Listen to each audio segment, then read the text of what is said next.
white shirt, he's in a tie. And I thought, okay, I'm going to watch you. I think I know you. And I thought, yeah, I do know him because I'm watching him in the mirror. He's got 4 daughters at home. The oldest one is 15. So in comes with him, the 18 or 19-year-old girl, I couldn't tell which, was sitting right behind me facing the other mirror. And the hairdresser said to her, how would you like your hair cut or colored? No answer. And I thought, really? Not be sound. And I'm watching the mirror and she looks over at him. He tells the hairdresser how to color and cut her hair. How would you like that?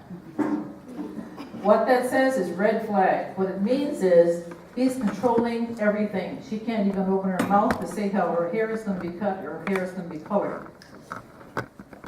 Here's another red flag I notice as I'm watching this. She comes in well-dressed, jewelry, nice clothes. The last step is to get her hair ready. When this process happens, it's over a period of about 7 weeks. That's called grooming. Getting them ready to be sold. So he's offering her all the things she didn't have before. Because she may have come from a dysfunctional home. She may have been a person who is low of self-esteem and is looking to belong to someone, something. So he offers her the things that he's heard her say she wants. That's why the people who are really good in human trafficking, it's not holy trafficking, it's human trafficking, is called a MAC. What does that mean? The master of the art of communication. So you're telling everything that your mom didn't give you that you wish you had. He's taking it all in, or she's taking it all in. Because the pimp can be man or woman. He will offer her everything his mother or her father did not give them. And she will start calling him daddy. How sick is that? You will be known as her daddy or her boyfriend. The daddy is the name they use. And what she will soon become engaged in, like after he left that salon, what will happen is she's ready now, after 5 to 6 years of grooming, to be sold. What does that mean? That means that the next step is to take her to approximately 10 to 20 friends of his who will have sex with her in 1 day. They will pay, because of his caliber, businessmen, up to $300 a piece to him to have sex with her. Now, why can he do that? Because he's done all of this grooming for her, and now she owes him. That means he sells her to his friends. In many cases, these girls between 12 to 14 to 18 are sold 20 times a day, $300 a time, $6,000 profit at the end of 1 day. So why do they get by with this? The main reason is that people don't think it's around here. It's not in Lawler, it's not in Port Atkinson, it's not in Oklahoma, it's not in St. Lucas, it's not in Croton, not in Little Turkey. If it isn't, it probably soon will be, because it's that prevalent. So that's the scape. The other thing is big profit. And the third thing is, I was getting very good at law enforcement being trained, but not highly trained enough like in New York or Chicago or Madison or Milwaukee. So those 3 factors put together allow the person to get by with a lot of greed by using another person not as he or she, but calling them an object, which they refer to as it. How would you like to be called an it? And that's what happens. So Set Free Dubuque started then in August of 13. In 2013, we started with 3 kids from UD, University of Dubuque, 2 mothers, and myself, because we thought we were going to do something about this. And the kids were the real initiators, but they needed some adults with them. So we generated $8,000 in about 6 months. Why? We asked the monks at New Melry to help us out. Nobody ever think about them. I grew up near Bernard, near New Melry, so I know the monks. So I have in, if you want to call it that. But anyway, they call me Patsy. They don't call me sister, because my name was Pat. And I said, I need some help. This is what I'm doing. I'm working with the homeless. We want to do something about human trafficking. Do you want to get involved in our mission? Yeah. And then let us know how it goes. So every 2 months I go back to the Mallory and give them an update so they know what's happening. Otherwise, it's unfair to take somebody's money and not tell them how it's being used. So they're kept updated as we go, and they pray for us besides. So they gave $5,000 toward the project. The Sisters of Charity, the BBMs up on top of the hill in Dubuque, Mount Carmel, gave another $3,000. That's how we got started. We developed a board of directors, we developed an email, we developed a Facebook, we became a nonprofit, and then we hit the streets. So that's what we're still doing. So then the next year was March of 2014, all the sister communities in Dubuque, plus Kim Hildy from the University of Dubuque, who's a teacher of human trafficking, and Josh Gasper, who works with Resources Unite, taking all the different homeless and trafficking, domestic abuse, suicide cases together. We have Catholics and non-Catholics in the coalition. We work as a team. We're not in competition against each other. So very often Casey from Set Free and I from the coalition will go out together so they see we're working together. So that's how I got started. Marie, tell your own story. I'm originally from Dubuque, and I probably have some cousins around here. My mom was Veronica Crowett from St. Lucas. When she got married, she said there are 56 nieces and nephews. They're all my first cousins. But I grew up in Dubuque because Dad was from Germany, and so I don't know all my cousins, except one year we would come on Labor Day and meet with the Crowetts and the Kennons and the Bodensteiners and Schmitz, and so all of them, I don't know. Some of you I could trace probably are my relatives. Father Al, the one who's from Pearl Harbor, was in Pearl Harbor. Mom used to talk about him. But anyway, I'm in Dubuque, and our community got interested in the tri-state human trafficking. There was an article in Julian's Journal, which I'm giving an envelope of materials to each of the parishes and also to nurses and the fire department. And Kim Hilby is Set Free pictures in here, what Sister Pat talked about, and also Kim Hilby, the teacher. I took Kim's class with about 25 young people. Another BBM and myself were in the class. If you want a sign of hope, look at those young people who are getting serious about human trafficking. I was amazed. 11 of them are criminal justice majors. They did presentations, they did an exhibit, they did posters.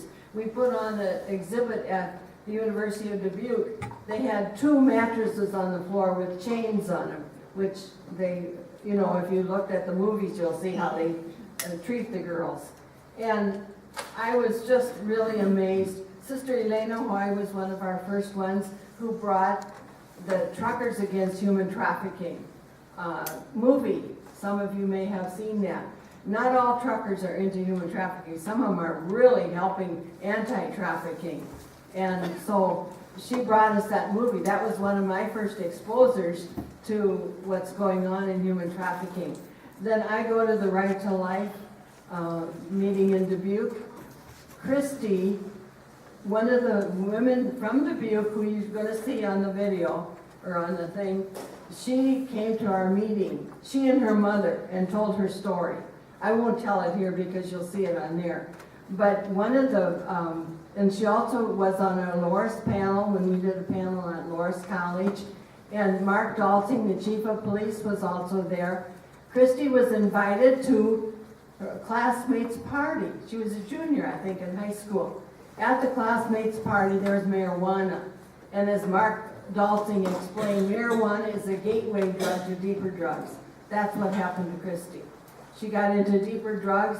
They take them to Chicago or down south. And very often, the other law enforcement, if they haven't been trained, treat them as prostitutes because they're made up like older women. And that's what happened to Christy. Until she got to Arkansas, an officer down there said, "Can I help you?" The first time somebody really looked through and said, there's something the matter here. This is not right. And so Christy phoned her mother, and that's how she got out of the trafficking ring. But when she came, we had a booth at the fair. One of our coalition sponsored this booth at the fair.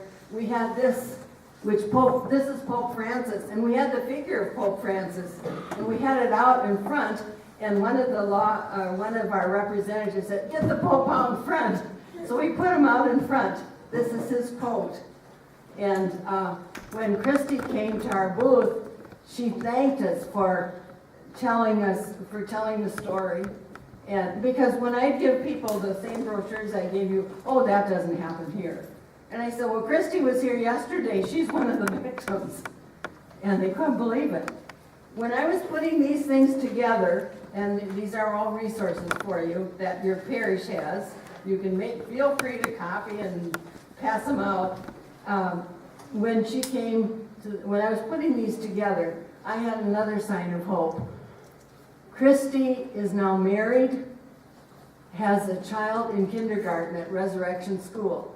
Her teacher came when I was putting these together, she's one of our associates, and said her child is doing very well in kindergarten. That was the sign of hope. She's one of the women in white who made it out of the circle. But Christy said, please pray for the ones who don't. And this is in Catholic.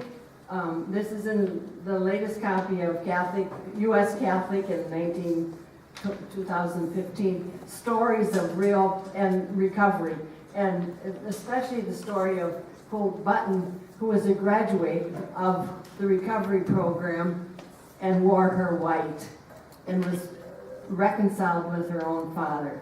So you can read that in here. And there are also this, I didn't realize how much Planned Parenthood. We protested in front of Planned Parenthood in Dubuque. Finally it closed. Clarity Clinic is now there. They work with pregnant women. And this is the story of that. How Planned Parenthood often will promote child trafficking. Oh, they don't say that. Oh, no. But this is some of the real statistics. So you have this. And other things you'll see in here. And one of the books we read at the human trafficking class from Kim Hilby, Slave Next Door, True Stories. And the other one was called Renting Lacey. But somebody must have it out. It was not in our library. But if you get a chance, they're also one of the list of other books and resources you can get to familiar yourself with, because that's our sign of hope if we can get the message out.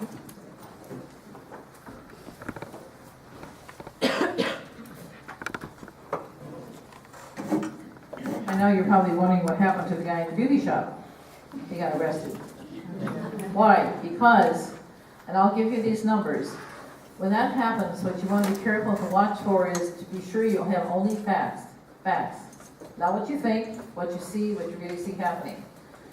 So I said to the person who was working with me, because she only shopped when I knew her since she was knee-high to a grasshopper, and she said, what's going on back there, Pat? And I said, trafficking. She said, you kidding, it's my shop. I said, well, have the Ambrosi girl take care of my hair back here, and I'm going to tell you who to call. Call the hotline, and I'll give you the numbers, and you can write it down now. I'll give you a card that has it on, and you can put it in your purse or your billfold. It's 888-3737, 888. That's the national hotline. Why do you call them? Because they will contact the local police force.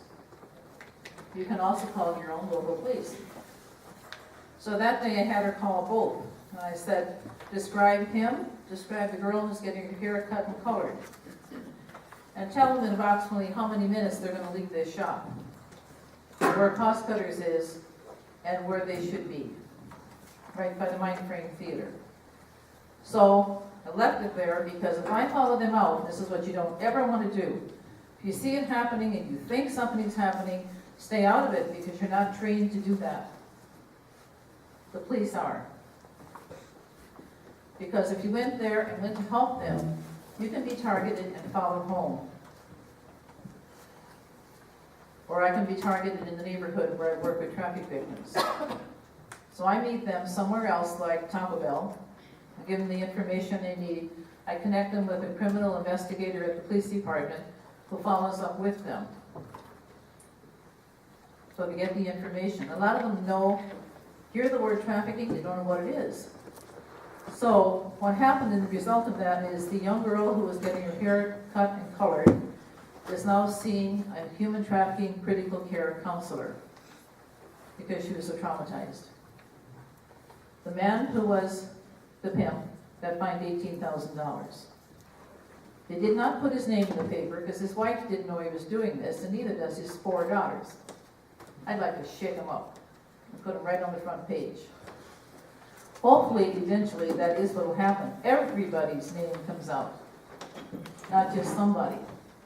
So that's how you follow up. You do not get directly involved because you can get hurt. But you need to know what to do. For the young girl from West Dubuque that you'll see in the film, she left her parents' home because there was alcoholism involved. She was the one you saw in the news that was caught in Cedar Rapids at the Hy-Vee store on First Avenue. She was there because she didn't have any food, didn't have a place to stay. And the person who saw that asked if she was hungry, asked if she needed a place to stay, and she said yes. And he said, I can offer that. So I took her home, gave her a room to stay in, got her food, got her clothing, and within 12 hours took her to Chicago to be left off at a house. In that house was 13 more girls who were being trafficked. So she was sold within 12 to 13 hours. That's how fast it worked.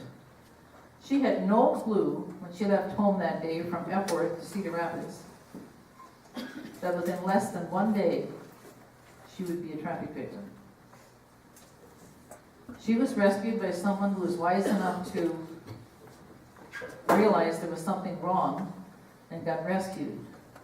That young girl now is a critical care nurse who treats trafficking victims. So you'll see their stories. Chrissy often comes with me. She is now a mentor for the drug court in Dubuque with Deacon Bill Hickson. You probably have heard of the prison and jail ministry. She's one of the mentors for drug court. Her husband, who used to be an alcoholic, is completely recovered. They run their own business and they have 4 little girls. They're doing well. Her mother also tells the story of what happens to a parent. There's trauma for the parent as well. I always remind people that even though these kids get into horrific tragedies, they're not the tragedy. They might be in a monstrous situation, but they're not monsters. They weren't born that way. Neither was the trafficker. So I think in the midst of all the horrific story, I think we have to pray for the traffickers that they'll have a conversion of heart and stop what they're doing, and maybe go out and tell their stories of how they got involved. I think we often need to pray for the victims, that there will be people out there who will rescue them. Because these kids have no idea what they're getting into, and I'll be telling you some of the signs to watch for in high school, and some of the signs for teachers to watch for. So those are a couple examples. We'll go ahead and see this short PowerPoint. I don't know if you gave me anything to switch slides, but however. You can't see, move. Really, you can't see, move where you can't see.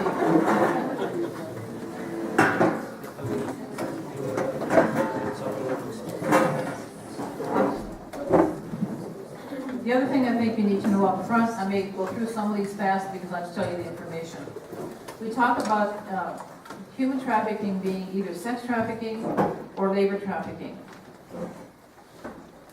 Maybe you'll see more labor trafficking in this area because I don't know Northeast Iowa except Sister Laura and all the rights. Because she's my big boss. So anyway, what happens, at least around Bernard, where I come from near Dubuque, is we have big dairy farms. And very often they will hire Hispanics or other immigrant peoples to come in to milk the cows 2 or 3 times a day. In that area, including one of my neighbors at home, that person, my cousin, was paying 1 check to be divided between 4 people. I said, listen, buddy, that's labor trafficking. You cheapskate, pay everybody what they deserve. And don't treat them as trash. Well, they're just immigrants. That's not the point. They're human beings who need a just wage, and they need to be treated with dignity. We see it happening in the restaurants in Dubuque, where women will be hired for cheap labor. We see it happening not only in the restaurants, but people who are doing housekeeping jobs at the motels. Same thing will happen. We see it in the fishing industry in Wisconsin. They'll hire people on the boat to fish all day, and then they'll chain them to the boat at night if they're trafficked, and decide whether they're going to get to the bathroom or not all day, whether they're going to eat, whether they're going to sleep. Depends on how many fish they caught and cleaned that day. And they can work up to 10 to 15 hours a day with no food, no money, no bathroom. And they're given privileges to survive, like drinking the water to clean the fish in, the drinking water, until they think that they deserve a wage. That's part of labor trafficking. In the sex trafficking, we talk about fraud. Fraud, as you might know, means trickery. So very often these people I told you who are called daddies, very often they'll say, oh, I'll have your children for you. I can get you a really good job. You can be a model. You're really beautiful. They trick them into something, and then when they have them held and say, you need to pay me back, that's bondage. Okay? Then you have Forrest, like Johnny Gosh, and you guys are too young to remember that. Some of your parents remember he was a paper boy in Des Moines. Young, delivering the Des Moines Register. And he had a car pull up, stun-gunned him, taped his mouth shut, forced him into a van, and he disappeared. One of the boys in Iowa that was trafficked. It can happen to boys or girls, either one. Then you get the coercion, where people are groomed for up to 6 to 7 years, sometimes 3. If they're really smart, they groom them fast. And then they're sold where they can get big money, like this businessman I told you about. So fraud, force, coercion. And then they're used as objects. They're not treated as human beings, but as an it. That's human trafficking. Part of it is sex, part of it is labor, part of it is both. Part of the people who are hired as housekeepers are often raped. So, that's parts of the story. Now, this is up here because today, being way back in the early, we sell a slave today for $90. That's all you're worth, 90 bucks. If that happened way back here, like say in 1809, it would be equivalent to 40,000 then. What does that tell you? You see these numbers, what does that tell you? You're smart, what's it tell you? Are you worth anything? No. We can buy you for 90 bucks, that's all you're worth. That says very quickly how we have devalued life and the worth of the person. They're nothing, they're just there to be used. Creation was created good, it's how we misuse it that's the problem. Okay. I'll let you read that, you're not illiterate. We don't have anything in our country that says slavery is allowed.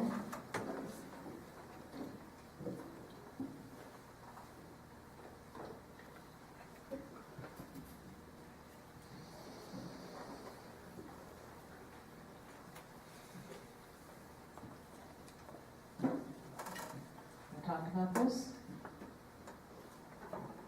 No. This little girl, tell you what happened to her. It's a young woman who got bored at school, like some of you high school kids do, and she got searching the internet because she got in trouble at school and she got grounded at home.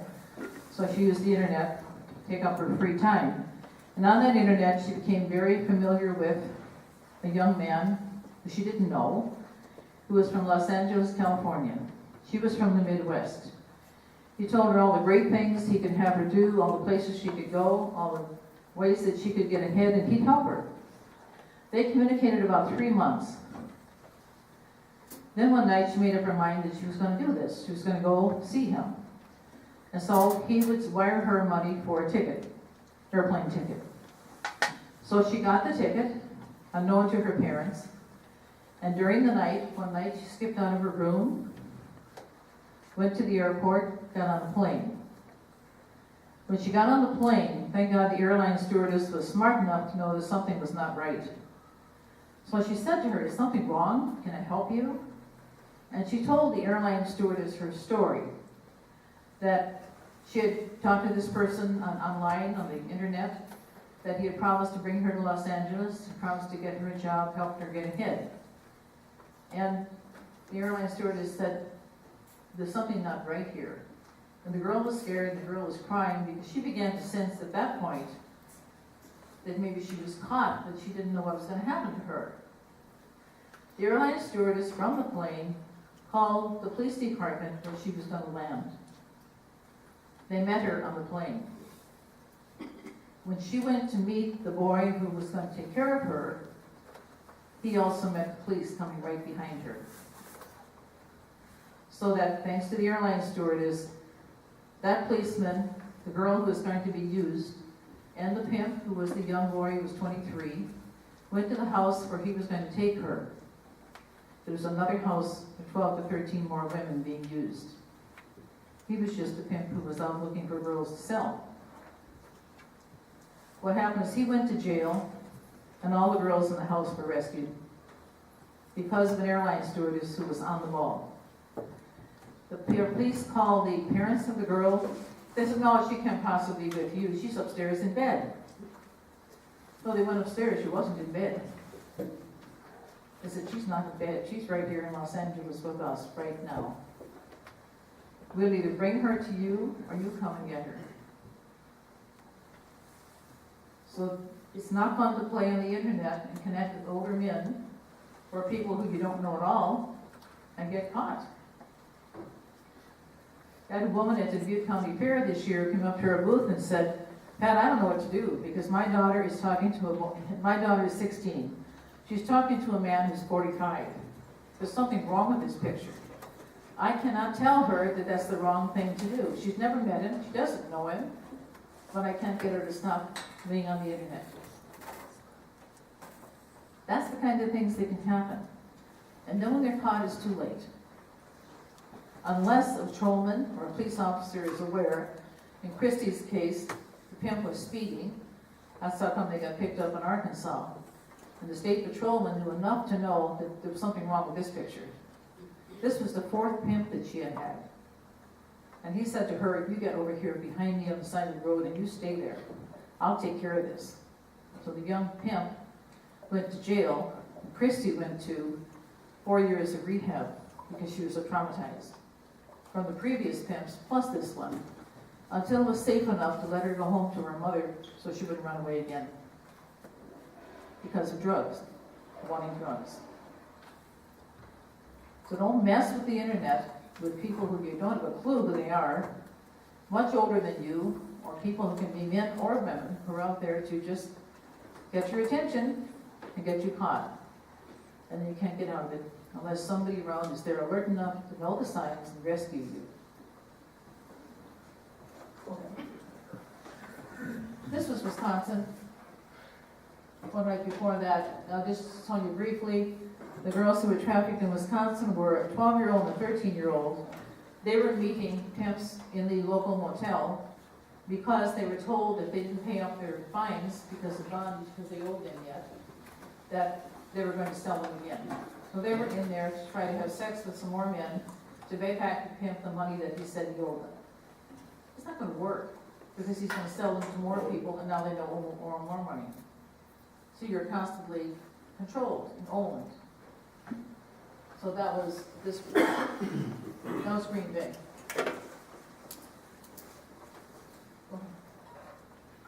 There's some of the areas where trafficking takes place. Whoops. Some of the areas where trafficking takes place. They can be in the strip clubs, pornography, prostitution, landscapers, people coming in the house to get a drink. Yeah. Child care, massage parlors. Big problem in Dubuque with massage parlors and nail salons. Sporting events like the World Series.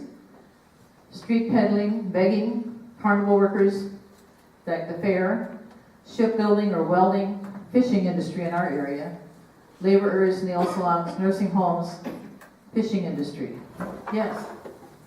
Motels. Another One one. of the, Here. in the booth next to me at the fair was a woman who said she went on vacation with her husband. They stayed in a motel. At 1 o'clock in the morning, they got a call and they said, your girl is ready.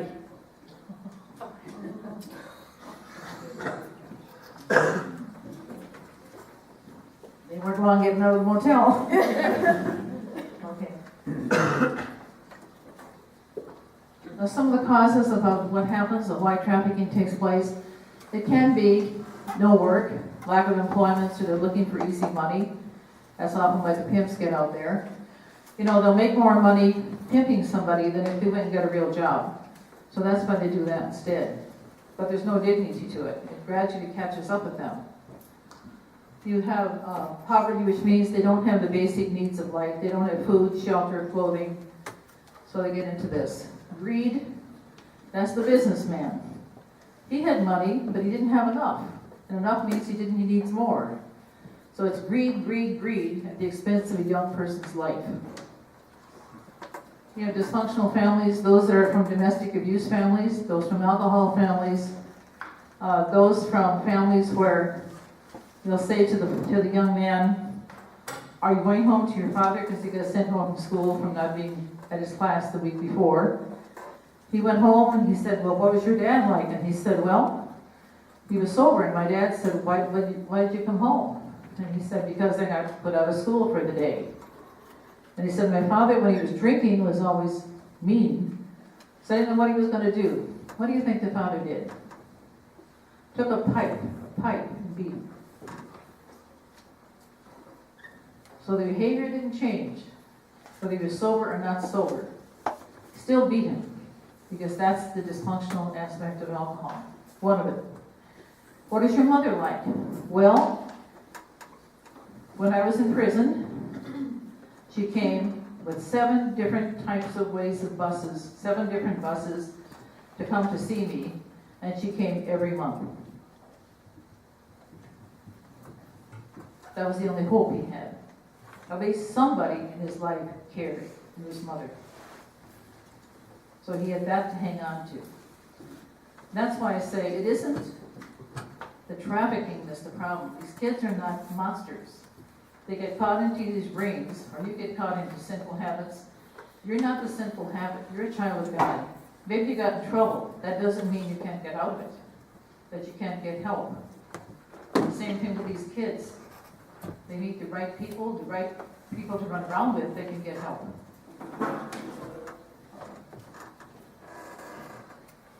What happens to the victims? I put this up here because you know those little stamp codes, they're on the stuff that you buy at Walmart or whatever. It's like stamping someone with a sales code. All you're worth is just an object. We just sell you like you sell a piece of underwear, or we sell a t-shirt, or we sell a Cubs shirt, or a Cleveland Indian shirt these days. Okay. What happens is they get put into the other report. Next one. That just tells you across the state of Iowa you can get traffic very easily in our area. Because Interstate 80 goes from east to west. I-35 goes from north to south. What happens is pimps will take you over the line and take your papers away that identifies who you are, anything that you have as far as a driver's license, Social Security, anything to identify your name. So when you get into an area and somebody asks where you are, you don't know where you are. You don't even have a clue. So if I see someone in a car with a young woman and maybe a child with them, and it's winter, they don't have a coat, there's no toys in the car for the child, and they don't have any warm clothes, there's something wrong with the picture. The person who comes into the emergency room at the hospital in the middle of winter, and she's wearing high heels and spandex, and it's 20 below, there's something wrong with the picture. There are people who are being trafficked and owned. So for those of you who are nurses, when they come into the emergency room, the first thing you're going to have to say is be familiar with some of the language, like the word daddy I gave you. Most of these girls don't want to be prostitutes, but they're put on the street to be prostitutes to make money for the pimp. They will say to me, I don't want to be whole. In other words, I don't want to be a whore. I don't want to be a hoe. I didn't choose that. I was made to do that. The other thing they'll look for is, they'll say to the woman in the emergency room, would you like a male or a female doctor? Because they have a right to that choice. Can we talk to you about some options where you can get some help?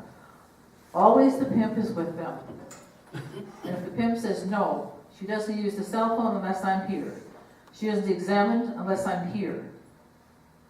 What we'll often say to the girl is, and I'll also have social workers, security, nurses, doctors in the backup lines, is let's go to the x-ray room where we see if we can help you and get the needs you have. Does the person need to go to the x-ray room for x-rays? No. But it's the only place that woman or that young boy can get safety and security where they can tell the truth. Is to give them a chance to have somebody help them and know what's really going on. So what happens is two big things in the emergency room. As they present in the emergency room, and I'm just going to be blunt and say it like it is, when girls have their period, their menstrual period, and they're out on the streets, the pimps have no respect for that time in their life. The pimps will use them whether they are menstruating, bleeding, or not.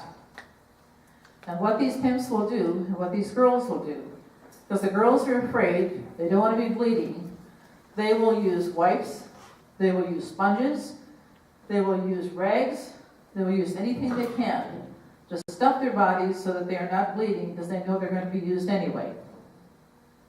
The reason they come to the emergency room is they get infection. And they come in and often cases can't get this stuff out of their bodies. That's why they present in the emergency room first.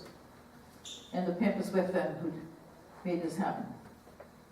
So what do you do in the emergency room? You never ask them how they're feeling, because if you ask them how they're feeling, they're told that if you say that you feel anything, we'll beat you to the last life you have. You don't feel. So they don't know. And you'll be like, what do you mean you don't feel anything? What do you mean you don't know you're being beat up? Because they're brainwashed not to feel.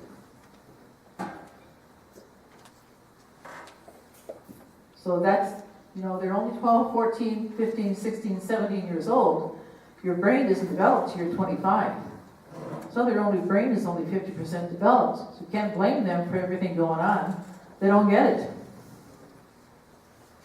And they don't know what to do when this happens. So what you're doing in that emergency room is building a trust relationship with these kids that are coming in. So when something really bad happens to them, like your teeth knocked out, or hot burning irons put on your spotty so you'll talk, or cigarette burns on your face, or your jaw's broken, or your nipples bitten off, or your private part of your body is mutilated, some that you don't even know body parts even there, because they've been abused. That's what you're trying to prevent.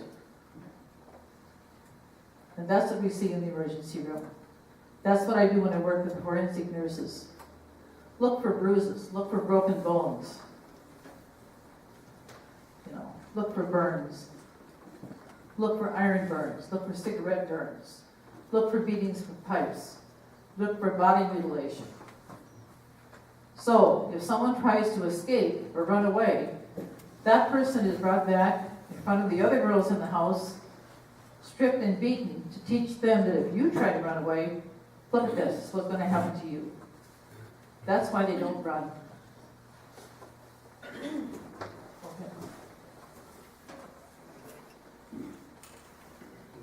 Some of your cases in Decorah and Fredericksburg, there's a few more in the area since then.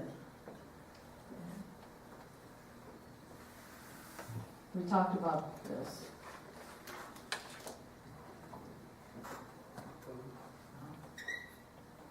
There's your sports events.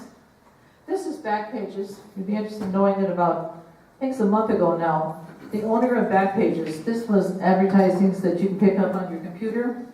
Very often, it'll tell you, like Cedar Rapids, Dubuque, the areas, and how many people are available to prostitute, to have you come and use your bodies for them.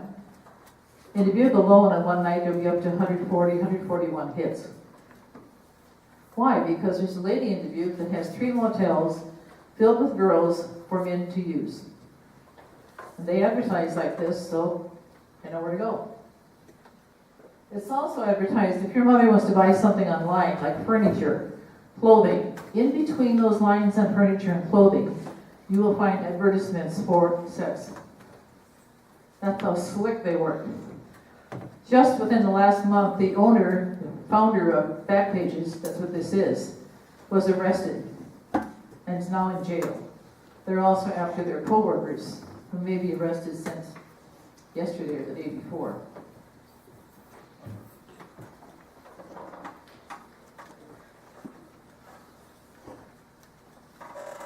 Now, pornography is a huge problem, especially junior high and high school.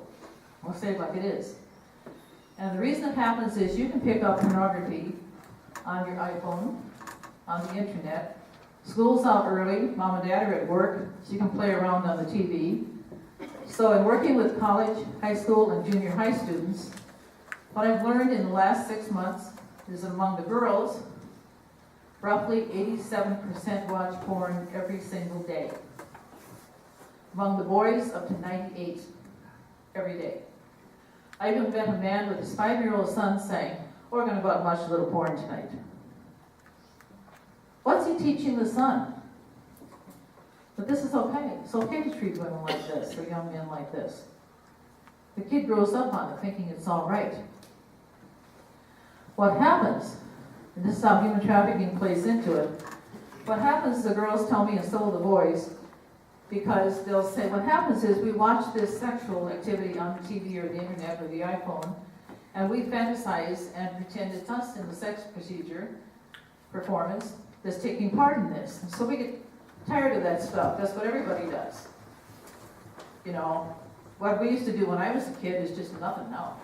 So when they meet real people that are not on the iPhone or the TV or the internet, then they go beyond normal sex to abusive sex, violent sex. That leads right into human trafficking. Plays right square into it. It's one of the biggest causes of human trafficking in the world, not just the United States. So it's something you need to watch, be aware of as young people, and your parents need to be aware of as well. One of the things that grandparents can do, since so many parents work, is teach your kids appropriate touch. If little kids don't know the difference, if they sense something's wrong, they'll probably trust grandma to tell them. Maybe they'll trust their parents, unless their parents are working. There has to be somebody they can trust who they can go to say, I don't think this is right. This person did this to me. And the grandmother will have explained ahead of time what appropriate touch is, that hopefully the little one or older will come to her and say something, so something can be done. The other thing that has to happen is you guys need to teach your boys to respect women, beginning with your wife and your children. If they see that you abuse your wife or that you abuse the girls in the family, they're going to think it's okay. So men have to teach children how to respect women. And actually, women need to respect themselves. You can't expect to be respected when you're leaning over a student's classroom desk in the classroom with cleavage and your boobs hanging out to be respected. Doesn't work that way with a teenager. You can't expect young children, I live near a pool in Dubuque, Flora Pool. You can't expect young people in the neighborhood to be not excited when they see young girls and little kids, 6, 4, 3, 2, going down 3 blocks in a bikini to the Flora Pool. You're asking for trouble. Don't leave the kids in the pool without an adult with them. There are pimps around many of the swimming pools, the public swimming pools. You're asking for trouble. So they're common everyday things that can help prevent it easily. Yeah. Yep. Just So- something on pornography. 2 weeks ago, my former arts teacher came and visited me. We had some wonderful times together, but then she told me why she was divorced. Her husband, who was the organist at the church, got into pornography, and she got so scared that he started abusing her. She had to escape in order to be safe. She can't even have her regular address anymore. It can happen to anybody. It can happen in church.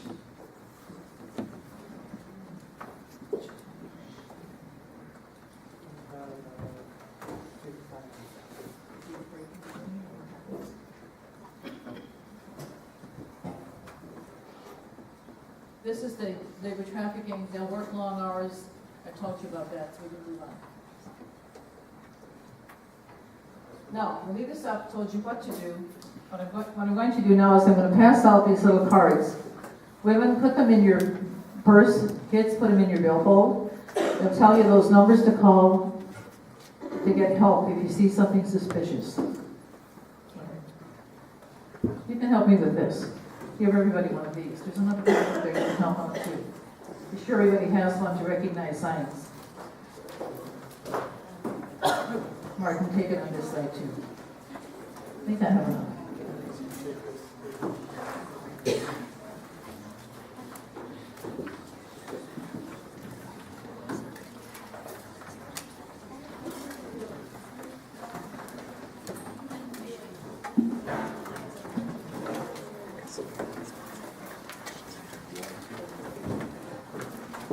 Kind of a dark subject, isn't it? But the hope is what can you do to rescue kids?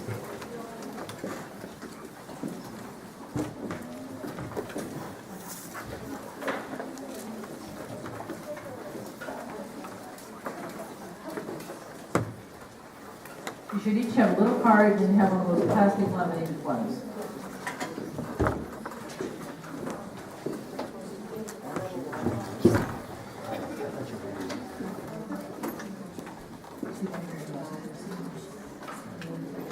Be sure everybody has one, that you can bring the extras back up. Or if you want to take one for a friend who's not here, that's okay.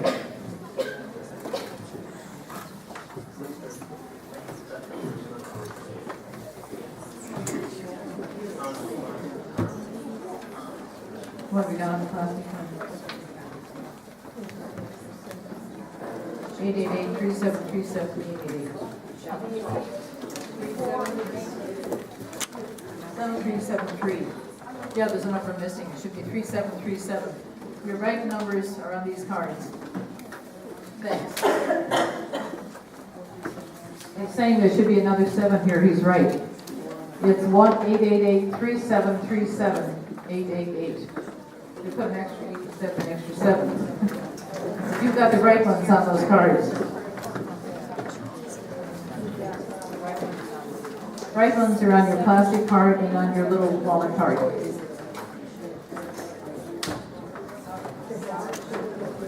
Is there anyone in the building who doesn't have a plastic card and a little wallet card?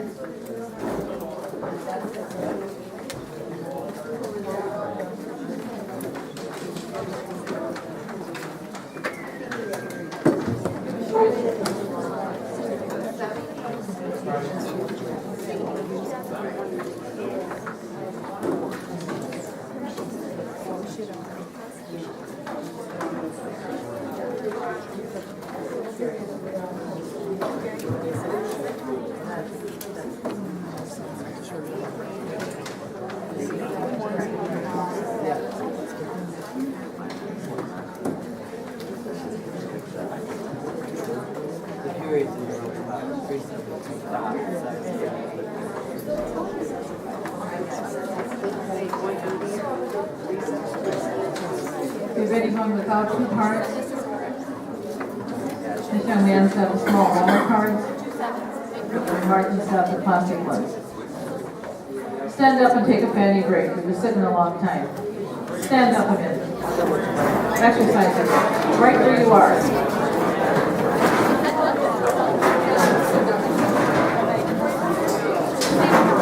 Massage the back of the person in front of you.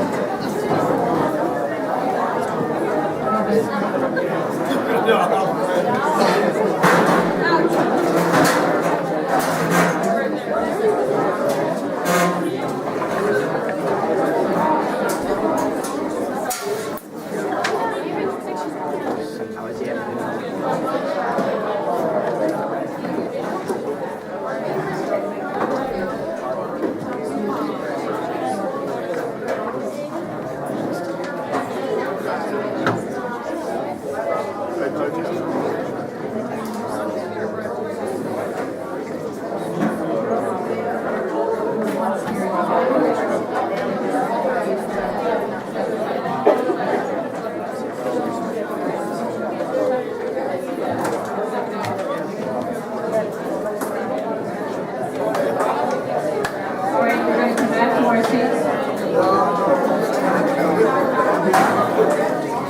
Brain break.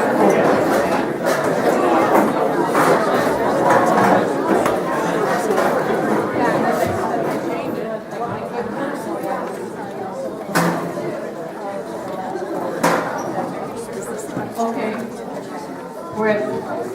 This is one of the bulletin boards we have for the gifted in trafficking.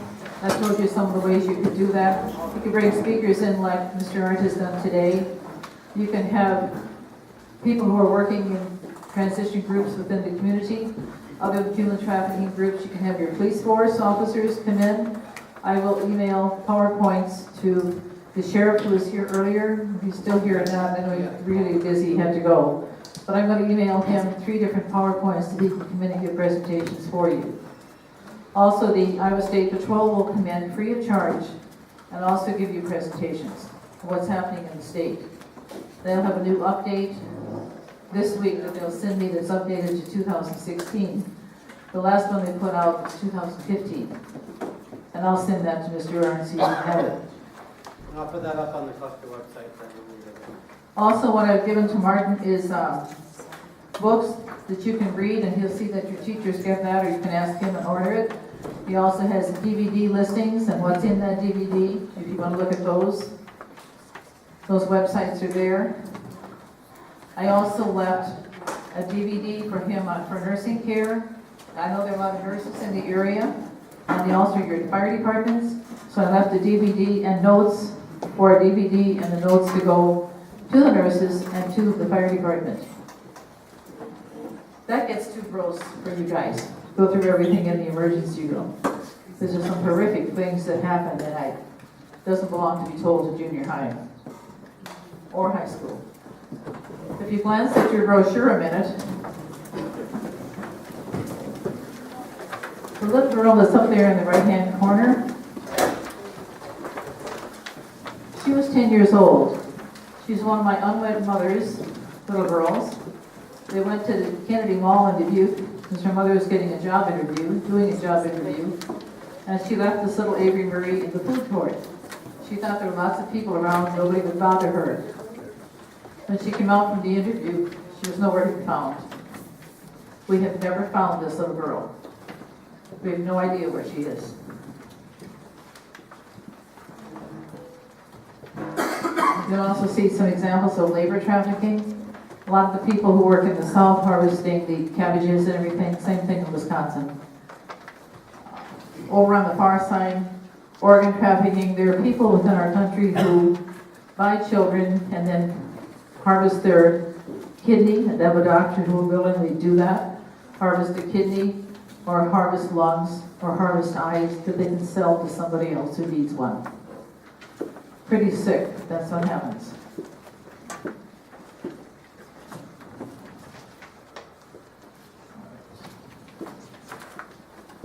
All right, we'll conclude the PowerPoint. What we're going to do now is I'll have him shut this off a minute. Maybe take about 10 minutes for questions.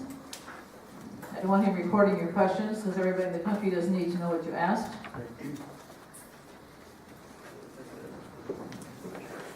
Pope Francis has said, I ask my brothers and sisters in faith and all people of goodwill for a decisive choice to combat trafficking. He's consistently fighting against trafficking and against misuse of the human person. Well, my little brother was shot. I prayed to Mary because her son was killed too. Yeah, they're not so dumb. Not a bad idea. Who else would understand more as a mother? So there is a spiritual element to their lives, but it only comes after you really get to know their stories. I use 2 questions on the street. One is, what really breaks your heart out here? I don't want to know today. Tell me 3 or 4 days from now. Otherwise, they give you some flippant answer that isn't the truth. And so, usually they'll come back and say, my mother told me I was too much money for them. She had other boys to worry about. Get out. You're too expensive in this house. Or get out and make your own life. You're 18 years old. Get out and live your own life. So it's the degrading or the put-downs that cause them to leave home. They don't have enough self-esteem built up to survive.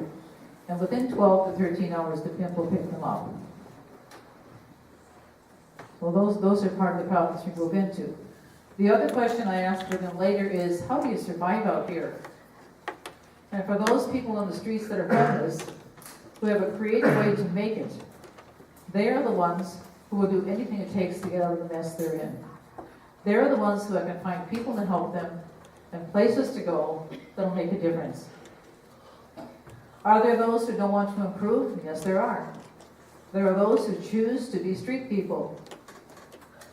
And they're going to be street people till they die, if they choose that life.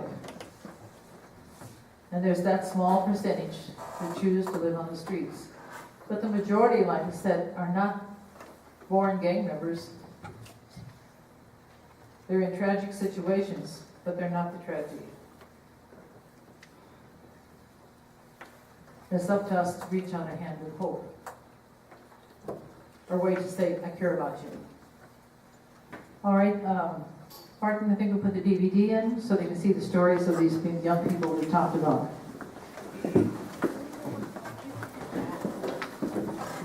Thank you for your attention. You've been a wonderful group. This whole time, it's amazing. Thanks. That's a witness itself.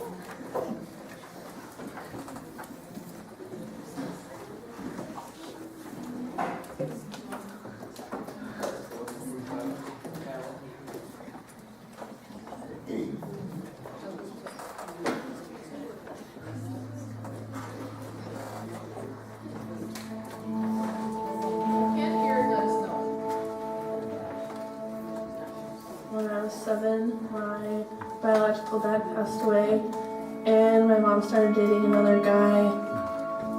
He was like a nice guy at first, and then he became very abusive to my sister and I. Growing up, I was raised in a single parent household in a loving home and was surrounded by friends and family. I moved around a lot, really pretty much just stuck to myself. As a young child, I had a really good life. I was very involved with church. I was a good student. I had a lot of friends. I guess the only bad thing is when I was 6 years old, my parents got divorced.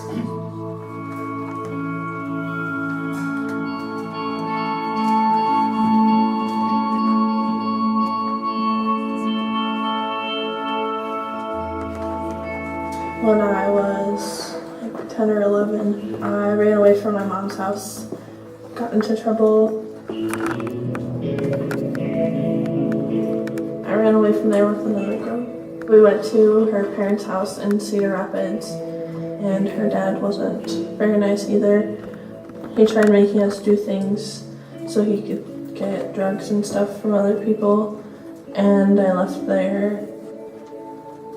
I think I was just walking down one of the aisles, and then a guy approached me, and I said, well, I'm just looking for some food to get. And he said, do you have any money to get it? And I said, no. He asked me if I wanted a modeling job, and he told me that I'd have all this money and that I could have food and shower and all this stuff. And then I went with him. He had some people from Chicago come, and another girl came. He told me that I was going to go with them, and when I refused to go with them, they took my pants off and beat me with a belt. And then they put me in their van and took me to Chicago.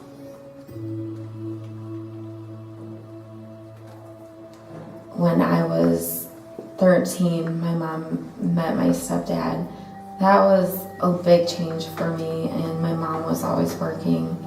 My dad would come home, and he was just very controlling and an alcoholic and verbally abusive. I believed that I wasn't worth anything, and I was just better left out of the picture. I went to high school. I got involved with the wrong crowd. The ones that were doing the drugs, and their parents did drugs, and got involved with sneaking out. After graduating high school, I was introduced to coke for the first time. I walked walked out of the room and said that I didn't need that I didn't want that.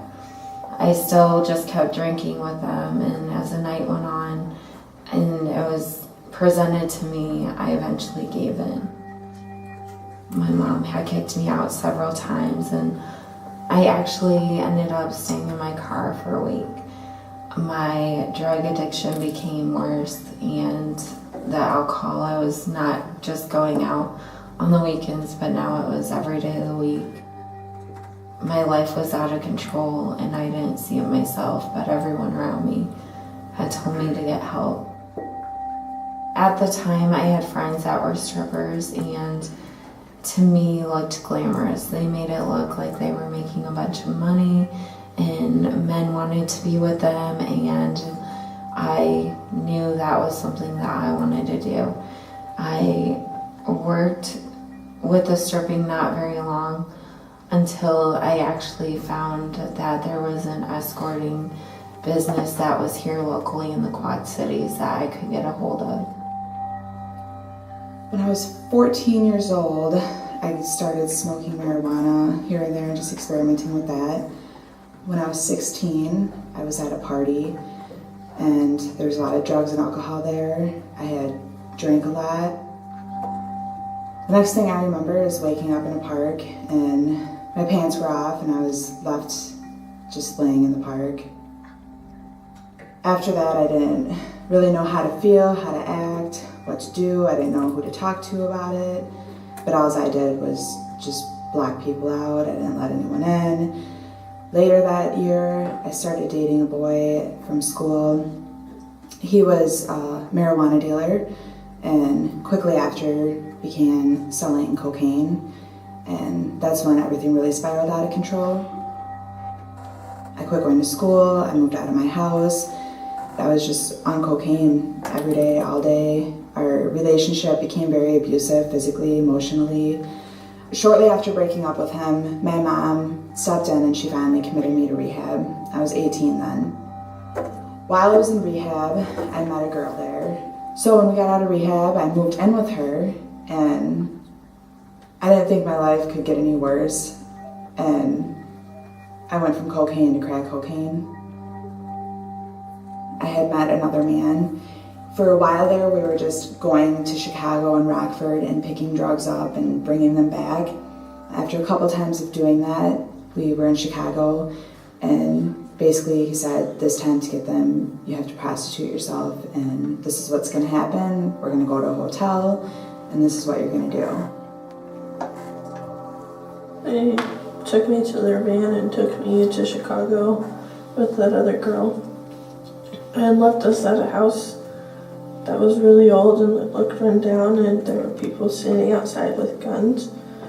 And he left me there with a guy, the pimp.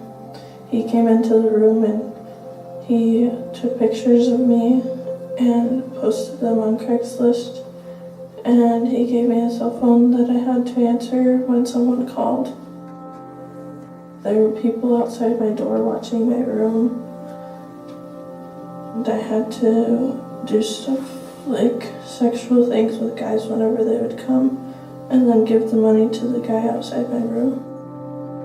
There was a girl who tried running away, and then he brought us all into the same room and told us all that if we did what she tried to do, then we were gonna get beat like she did, and he beat her in front of us. Working for the escorting business, I knew I'd make a lot more money and it'd be easier. She also had told me that I'd be going by another name, and this would be a nickname that nobody else knew me by. I also was told to slip the money under the door. She had someone that would take the money from me. I remember after a week, I had wanted to quit and I wanted to get out, but because I was renting from her, I didn't feel that there was any way that I was going to be able to get out of this. I would meet clients at hotels and their house and sometimes truck stops. Because of the drugs and alcohol, I was so numb, but at the same time, I was always afraid, and I felt like I was living two different lives, two different identities. I did this for over a year and dealt with feelings of shame and guilt and depression and wanting to get out. I didn't want my family to know about it. It wasn't until I had gotten my second DUI, I needed a ride home and got a ride from a guy across the street. He took me to a drug house where I was raped by multiple men. I had met another man and he took me to Memphis, Tennessee, and when we got there, I quickly realized what was going to happen again. I feel like it was more the drugs than anything holding me there, but it was also him because he knew that he had that power over me. And if I didn't work that day and I didn't go out and prostitute myself, I couldn't have any. I was just taken advantage of every day, and I was raped constantly. I was beaten. I was stole from. I was just stripped of everything, physically and emotionally. I remember walking down the street one day and a cop pulled over, and you could obviously tell by looking at me, I'm not okay. There's something going on. And he just said, "Are you okay?" And I said, "Yeah, I'm fine." Because I was just so scared. I didn't want to go back to a police station. I just remember after he pulled away, I was just like, I just wanted him so badly to come back, and I couldn't change that, and a part of me wanted to just go back so bad, but where was I going to go? Who was I going to call? And who was going to come get me? Because who really cared? There was a day that I got a call on the phone about someone who wanted to come, and the guy that came into the room pretended that he was going to do all those same things that every other person did, but he ended up being an undercover police officer, and he arrested me and took me to the Cook County Police Department, and he questioned me. I was only 14 going on 15, and I told him how old I was. He knew that I ran away because I told him I did, because I wanted to go back home. I decided that I couldn't do it anymore. One of the police officers told me that I needed to get help, otherwise they were going to see me dead in a ditch, like they've seen many times with other girls. So I was stuck in a little jail in Arkansas. That was my bottom. That was when I just realized, like, I cannot live like this anymore. I felt like I was slowly dying. I called my mom, and she said, she'd be there to get me. And I've been clean since October 2009, and that was it. I just never looked back.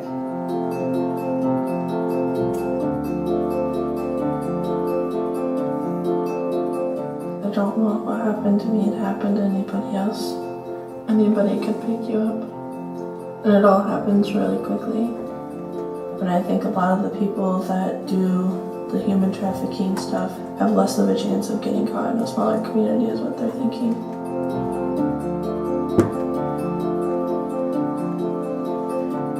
It's really important who you surround yourself with now, and I never reached out to any of my mentors or teachers or even family because I felt like they couldn't relate or they didn't know what they were talking about.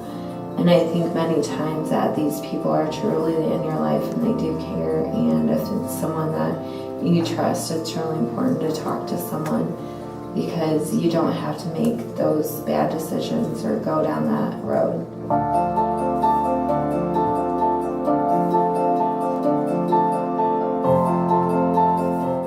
My mom is a wonderful lady. When I got home, it was just open arms and love, and there was really no reconciling to do. When you hit those teen years, no one likes their parents. They're all crazy, they're old, they don't understand, but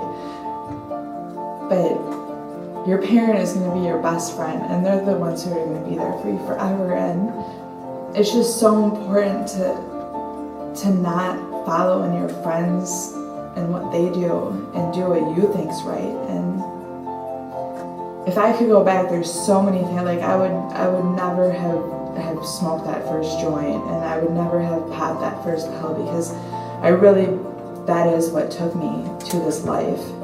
It could happen to anyone. I mean, you hear all these crazy stories, but that's never going to be you, and it could be.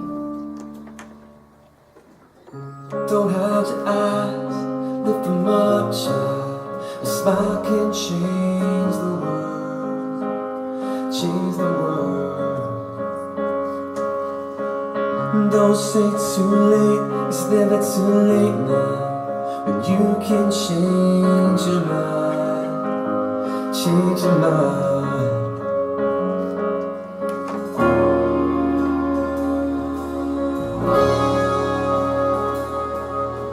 Tell me the little things, all the little things. The morning rain, give them your everything. 'Cause the little things, they'll be big someday, big someday.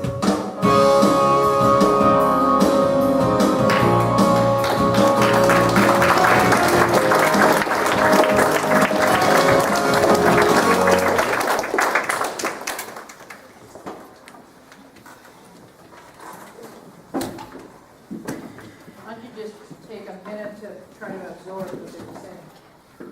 Take a 5 minutes for yourself.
And then take another minute and share your thoughts with the person next to you.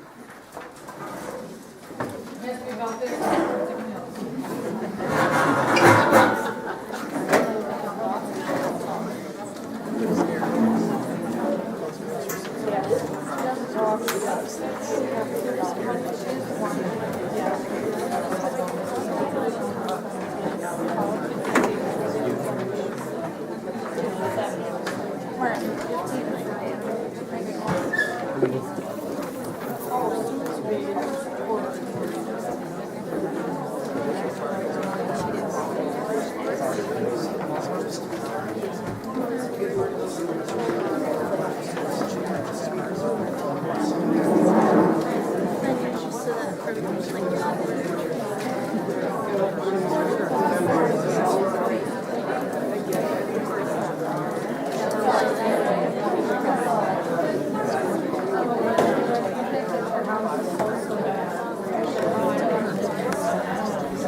Hopefully you're rescued before that. And out of any of them are trafficked, there's trauma for the rest of their life. They can get treatment, they can get counseling, but you don't ever get over 100%. Hopefully, maybe what some of these girls, it took a lot of courage for these 3 girls to tell their story. Because they didn't know what was going to happen to them for telling their story. So they're doing a great work of helping educate out their own history. I think you have like parents in your areas. I think the rural areas have the best families. I can brag because I come from a rural area myself. But I think we have more wholesome families. We learn better values for the most part, not always, but for the most part. And I think, you have people here like Father Kyle, who's a wonderful priest. Someone you can trust here and go to, as young people, as adults. He's good with all ages. Marie? Yeah, I want to thank you too. And there are some signs of hope. That's why I put this in there. Some of the girls who did make it out, like Christy. And I want to also put in a plug for Al-Anon, for alcoholic problems. A lot of them stuff stem from that. I'm personally can attest to the help that the 12-step spirituality gives. So there are signs of hope. So never give up. But we also need to face the fact that a lot of people did not know when we were at the booth. So many, that happens over in Thailand, and that happens over in. I said, no, Christy was here yesterday. It's happening right here in Dubuque, and we didn't recognize it. We've got to recognize it and pass the word on. So it's very hopeful. Thanks for being here for a long afternoon. You're a sign of hope to me. I'll just say I taught high school and junior high for about 35 years. Actually, this is my 59th year of teaching. You're one of the best junior high school groups that I've ever had.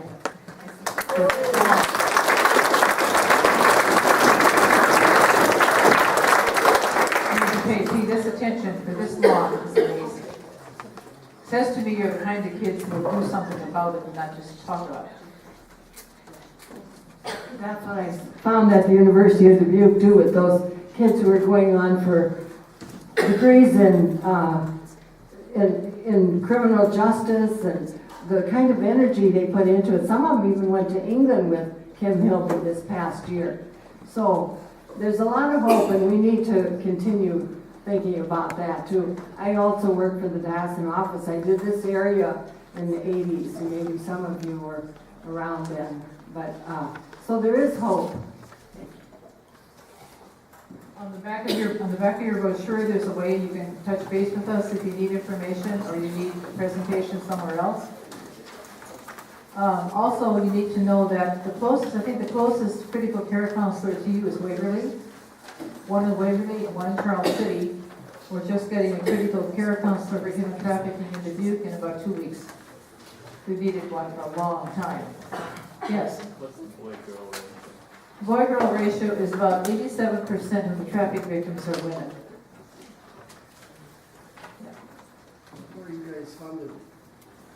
Donations. We go out and tell a story and try to educate people to prevent this nonsense from happening. Our community support us in this. This is part of our mission. We just put on craft, excuse me. I'm an artist. We put on craft shows just a couple weeks ago. We always support our missions, and sometimes it's Habitat for Humanity, sometimes it's this. So our communities are involved in this. We also give money to help provide, for example, there is a box back there. If you want to feel part of the service project, there is a box. It helps you give a little bit, then you understand a little bit what sacrifice is. I need to say in honesty though, Martin has given a donation for us coming here today, $50, and he has covered gas transportation because it comes out of my pocket. I would be in the hole, gas mileage wise. I think for kids, if you're like I was when I was junior high, high school, if I have a buck, I have a buck. If I have 50 cents, I have 50 cents. If you want to put something in the box, whatever. If it's a dime or a nickel or a dollar or whatever, to be part of paying for brochures or producing these cards, that's the extent we have. The rest I beg out of different social work agencies to get free material. It's how it is. And we taught all these years, and I've spent 59 years working with the poor, so You teach out of experience and you teach what you learn every day as you go with the people. My biggest learning was working with the folks that are trafficked and with people that are homeless. Sometimes they say, "Are you retired?" I said, "No, I'm retreaded." I'm still in community organizations like this. I do teach art yet, and I have a music degree. I do help liturgy, but I taught for many years, since 1953. All levels, as a music teacher and as a liturgist, you teach all levels. And as a retreat director and also a work in the diocesan office, I work with a lot of VREs. I missed a group of kids that we need to thank, and that's your parents and your teachers. Come on.